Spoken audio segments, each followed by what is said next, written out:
Billedet her, det er en tegning udgivet i det tyske satiremagasin Titanic.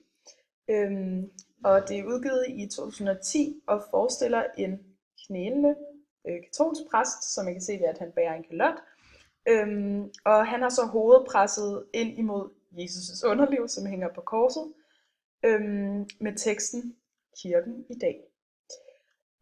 Og Jesus han er så portrætteret med et rødmosset ansigt og et lille smil.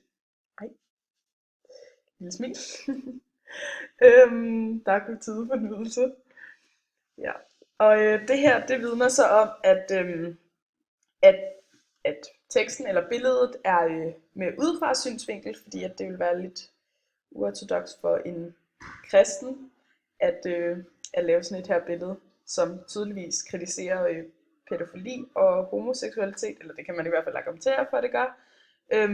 Og at ligesom kører på de her rygter, der har været, om at der flere gange, at de katolske præster har været, at de har haft indbyrdes seksuelle forhold og misbrug af kirkedrengene i kirkerne.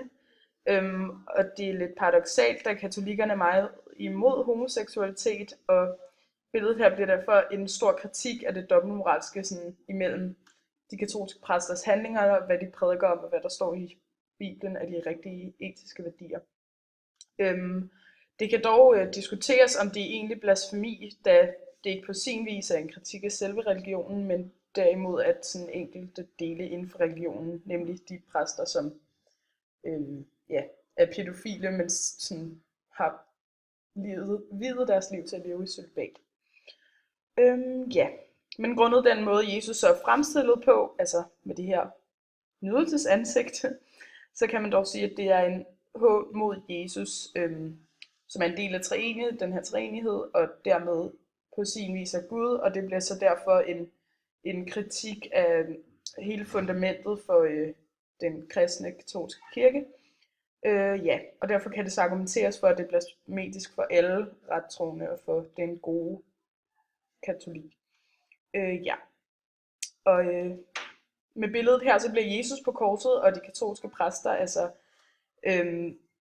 som er meget hellige symboler inden for religionen, eller hellige personligheder, de bliver affortryllet, det vil sige, at det mystiske og det magiske ved religionen forsvinder, da man her ser sådan, nogle meget menneskelige egenskaber, den her drift og den her nydelse, og at det ikke længere er den fromme kristne, men det ligesom bliver sådan mere menneskeligt, end det er magisk.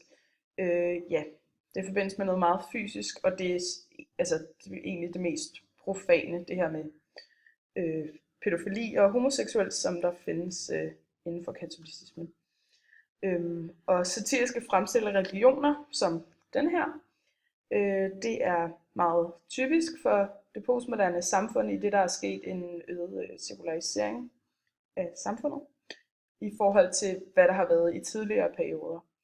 Og et andet eksempel på en postmoderne satirisk religionskritisk fremstilling, det er Mohammed-tegning, hvor at profeten Mohammed han bliver portrætteret med den her bombe i turbanen. Og det kan fortolkes som en kritik af islam som helhed, i det der efter 9/11 i USA er kommet sådan en stereotyp forestilling om, at alle muslimer har terroristiske hensigter, hvorfor at billedet sådan provokerer, og hvorfor man kan argumentere for, at det også er religionskritisk.